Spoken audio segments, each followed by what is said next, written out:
Hoy temprano hablábamos con la compañera, con los compañeros, de qué pasaría si es que gana el no, y si gana el sí, qué pasaría con Syriza, etcétera. Yo digo lo siguiente, ¿no?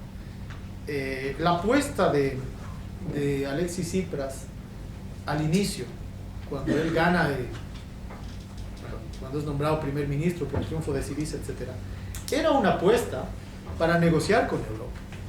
Era una apuesta para mantenerse en el euro. Era una apuesta incluso, diría yo, para aceptar cierta condicionalidad del Eurogrupo y de las instituciones europeas. Es mi percepción. El nombramiento de Yanis Varoufakis va en ese sentido. Yanis Varoufakis era un profesor, es un profesor eminente, sin duda, de la Universidad de Austin, que había tenido una práctica más bien en el lado académico, había escrito algunas cosas, había analizado la economía griega y los problemas en el año 2010 y el 2012.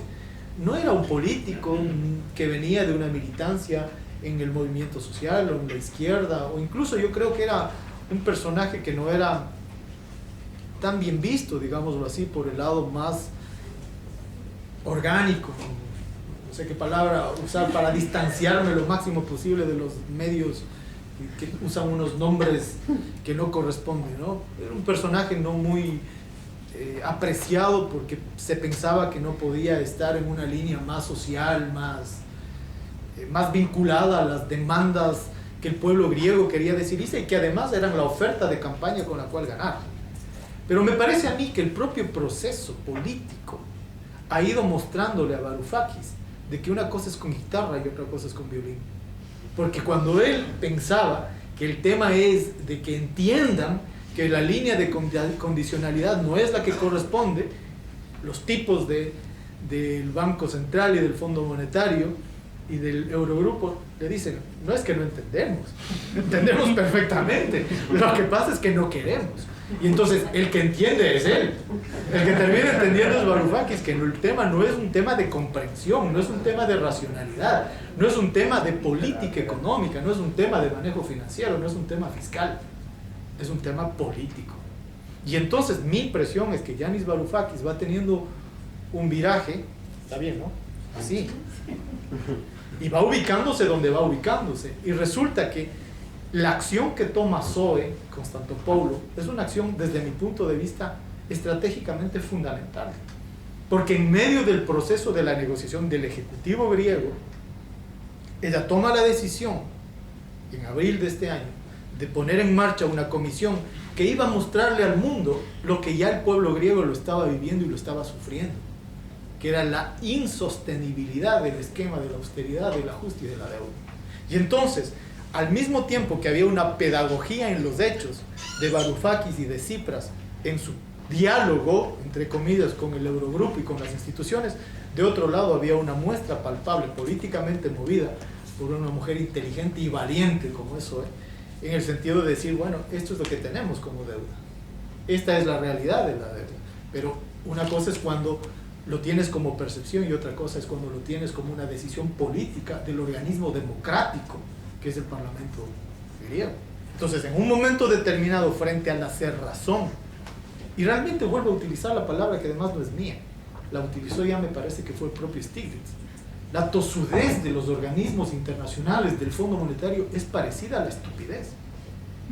Es parecida a la estupidez porque si es que te está demostrando que ya fracasó en la crisis asiática del 97, que ya fracasó en la crisis rusa posterior, que fracasó en la crisis argentina del 2001, y sin embargo que fracasó durante 20 años en América Latina, en todas sus versiones, en todas sus modalidades, en todos sus colores, y siguen planteándote, no es estupidez.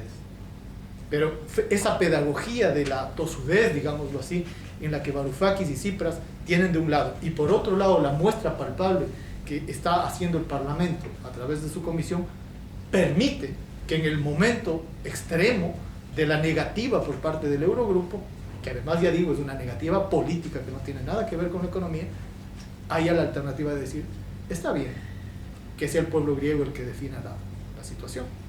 Entonces me parece que la jugada política que hace Zoe es una jugada de legitimidad, de permitir, de entregarle, si se quiere, una herramienta al otro sector de Syriza que todavía apostaba por el diálogo, de buena fe por supuesto, con las con un organismo que no tiene buena fe y decirle, bueno, frente a la negativa, a la cerrazón de todas las puertas y de todas las posibilidades de diálogo, que es el pueblo el que decida. Y a mí me parece que ahí, y quizás discrepamos con algunos de ustedes, yo creo que ahí hay un plan B. Y ese es el principal elemento del plan B. Porque el principal elemento acá es decirle, o nos sometemos a la condicionalidad autoritaria del neoliberalismo de las instituciones, o proponemos una puerta democrática que nos abre otras puertas. Pregunta, ¿más difíciles o menos difíciles? Difícil de contestar. Pensemos, el escenario de que Grecia seguía bajo la condicionalidad del Eurogrupo. ¿Qué teníamos? ¿Qué teníamos bajo la condicionalidad del Eurogrupo, compañeros y compañeras? Más desempleo, disminución de los salarios, disminución de la capacidad de compra de los griegos, disminución de la posibilidad de producción de Grecia. Es decir, teníamos un escenario en el cual Grecia está contra las cuerdas. ¿Cuál es el peor escenario? El de la salida del euro. Pero sí tenemos un peor escenario. Quizás, ya digo, puede sonar a cliché, una salida del euro en una, que además habría que ver si es el escenario, yo creo que no lo es, pero digamos que el extremo fuera la salida del euro, probablemente en la salida del euro tienes un escenario social semejante al que tienes dentro de un euro, pero el que te pone contra las cuerdas es otro. Tal vez, si es que yo decido esto, en el marco de una definición democrática, tengo yo un margen de maniobra un poco mayor. Pero el escenario es, si queremos verlo así, ya en un momento más me da un segundo de tiempo para aclararlo, pero si queremos verlo así, tan catastrófico es el uno, como es el otro. Y no estoy siendo exagerado. Díganme ustedes si no es una catástrofe para un país en Europa que el 40% de sus niños estén en pobreza. A mí me parece una catástrofe. Y vengo de un país subdesarrollado. Me parece una catástrofe. No es una catástrofe que 100.000 familias no tengan luz eléctrica. Si eso no es catástrofe, ¿qué es catástrofe? Y no hablamos del desempleo, que es una catástrofe.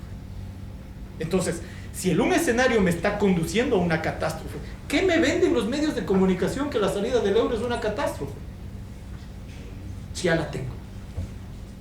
Ahora, lo que pregunta la compañera, o lo que reflexionábamos temprano, yo no creo que necesariamente el voto del no sea la salida del euro. No.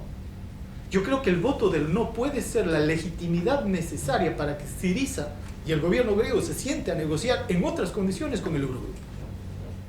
Y ponerle a la señora Merkel y compañía en confrontación con lo que te están diciendo 11 millones de griegos. Y ya no me está diciendo usted a mí únicamente, lo está diciendo a un pueblo europeo, donde también es parte del pueblo europeo lo que dicen los trabajadores alemanes y otros sectores de la sociedad alemana. La movilización en Berlín, de lo que tengo entendido, fue de 500.000 de personas a favor de Grecia. Entonces, si es que eso es así, estamos hablando de que el escenario en el cual se pone, después de un referéndum en el que gane la postura de Syriza, ya no es el escenario simplemente de la negociación del señor Varoufakis con el resto de ministros en el Eurogrupo. Entonces, no necesariamente un voto por él no es la salida de Grecia, del euro, no necesariamente. Obviamente que siempre hay la posibilidad de que la estupidez triunfe. En el mundo y en Europa ha triunfado la estupidez muchas veces y ha conducido a 100 millones de muertos y cosas así, ¿no? Siempre es posible, pero creo que en el actual escenario también hay voces sensatas. También hay voces sensatas, incluyendo voces sensatas en lo que podría ser el actual establishment, el actual establecimiento. Me parece a mí, con todo y todo, una voz sensata la del presidente francés. Con todo y todo. Me parece una voz sensata la de Obama y de su secretario del Tesoro, que está diciendo, momento. La salida de Grecia es una derrota, están diciendo estos sectores. No son ni revolucionarios, ni socialistas, ni comunistas, ni populistas comunistas, como les dicen acá, ¿no? No es una voz insensata la de Paul Krugman, que está diciendo, señores, si es que se da el Graccident, porque además son muy creativos en los términos, ¿no? Si se da el Graccident, no es porque Grecia quiere, sino porque el Fondo Monetario lo está haciendo, dice Krugman en su artículo de ayer, me parece, en su blog. Y Krugman no es el Carlos Marx del siglo XXI en ningún caso. Entonces creo que hay voces sensatas también en el establishment que están diciendo momento, ante las posturas más depredadoras hay también esta otra. Claro que hay, ya digo, estas posturas tragicómicas como la de Rajoy, que me parece que ya encarna, ¿no? Eso. Pero hay también esta cuestión. Entonces, no necesariamente si gana el no, creo que se va a una hecatombe. Me parece que hay la posibilidad de una negociación en otros términos. Pero supongamos que la salida fuera el resultado fuera la salida del euro.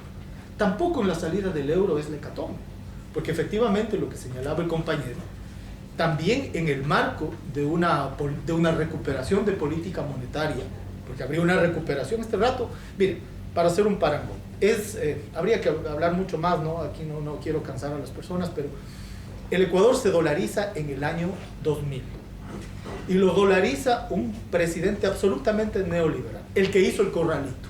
Ese sí hizo un corralito, incautó los fondos de las personas. Digamos, si una persona tenía 1000 sucres, ¿no? 1000 sucres, que era nuestra moneda en el banco, 1000 sucres, la tasa de cambio era, vamos a poner un poco más, vamos a poner 100.000 sucres para poder hacer las cuentas. La tasa de cambio era 5.000 sucres por dólar. Entonces, si tú tenías 100.000 sucres, tenías $20. Lo que hace este señor es congelar los depósitos, devaluar la moneda de 5.000 a 25.000 y entregarte tus depósitos en sucres a la nueva tasa de cambio. O sea, si tú tenías 100.000 sucres, que en realidad tenías $20, te terminaron entregando $4. Eso fue lo que hice. Eso se llama robo puro y duro. ¿Sí? Eso fue la famosa dolarización del Ecuador. El Ecuador se dolariza, viene el esquema del dólar, ya no tenemos banco central que emita, tenemos banco central, pero no que emita. Nuestro banco central es la Reserva Federal. Cuando nosotros decidimos, tomamos la auditoría de la deuda, me tocó a mí realmente privilegiado ser el que condujo el equipo que hizo la quita, ¿no? Tomamos la decisión y dijimos, muy bien, tenemos acá una deuda enorme con los tenedores de bonos de la deuda privada, distinta a la deuda griega, de la deuda de bonistas, de tenedores de bonos. Dijimos, nos vamos a la quita y vamos a usar el mercado, es decir, la fuerza del Karateka. Dijimos, vamos a hacer lo mismo que ustedes nos han hecho, pero a la inversa. Entonces dijimos, vamos a comprar a los tenedores de bonos al 30% del valor. ¿Lo toman o lo dejan? Y el que lo tome, pagamos 30 centavos por cada dólar de bono, y el que lo deje, síganos juicio. Algún día en la vida nos ganarán o no nos ganarán, igual no les vamos a pagar. Hicimos eso y tiramos el sistema. El 95% se acogieron al mecanismo, porque además los bonos estaban devaluados y era un buen negocio. El Fondo Monetario no pudo decir nada. ¿Por qué no dijo nada? Porque eso hacen todos los días los especuladores de Wall Street, ¿o no? Todos los días te compran barato y te venden caro. Eso hicimos nosotros, pero a la inversa. Y entonces se hizo la gran quita del mercado utilizando esta cuestión. ¿Eso qué significaba en su momento? Que nos dijeron que nos iban a desdolarizar. Nos amenazaron que nos iban a cortar la entrada de dólares desde la Reserva Federal. Nos dijeron que nos iban a imponer sanciones económicas y comerciales a las exportaciones y a las importaciones. Dijeron que no nos iban a proveer bueno, la economía ecuatoriana es tan vulnerable como la economía griega, o más quizás, porque muchos de los elementos de bienes de capital y de insumo vienen de fuera. Y si es que eso te cortan, te parten, digamos así. Todo eso nos amenazaron y nosotros dijimos, bueno, háganlo, igual lo vamos a hacer. Y lo hicimos y no pasó nada. ¿Qué pasó? Que liberamos 8.000 millones de dólares para poderlo invertir en salud y en educación. Entonces pasó. Frente a lo que estábamos contra las cuerdas igual, nos pusimos nosotros. Y al final del día, esa apuesta que fue audaz nos permitió un margen de salida. Guardando las diferencias, porque Grecia está en otra condición, no vamos a decir lo mismo. Pero en el peor escenario, que sería el de la salida del euro, también hay alternativa. Porque no es que con la salida del euro se acaba la sociedad, ni se acaba la economía, ni se acaba la producción, ni se acaba el trabajo, ni la creatividad de la gente. Tampoco es así. Y además no es como bien dijo Tsipras hace unas semanas atrás, Europa debería dejarse de ver como el ombligo del mundo. Hay otras alternativas y ahí están los BRICS. O sea, es verdad eso. En este escenario mundial también juegan otros esquemas de financiamiento. Y no es un tema solamente geopolítico, porque esa sería otra discusión, sino económico, hablando en términos económicos. Entonces, en esas circunstancias, si es que fuera, que me parece que no sería, yo creo que un escenario de triunfo de no le da más margen de Syriza a Syriza para negociar dentro del euro, más que fuera del euro. Pero si el otro fuera el escenario, también hay alternativa. También hay alternativa, y una de ellas es lo que señalaba el compañero, o insinuaba el compañero, de que es posible tener un sistema parecido al dólar. Hemos hablado de eso con la gente de Varoufakis, no lo vamos a decir así porque eso no se lo dice, sino se lo hace, ¿no? Pero es posible tener una alternativa distinta, parecida al dólar, como nosotros lo hicimos en el caso de Grecia, parecida al euro, sin que necesariamente sea un euro. Hay que ver el mecanismo, eso ya es otro problema, pero no creo que sea ni el acabose ni el fin del mundo. ¿Qué va a pasar con Syriza? En el caso de que gane el no, bueno, creo que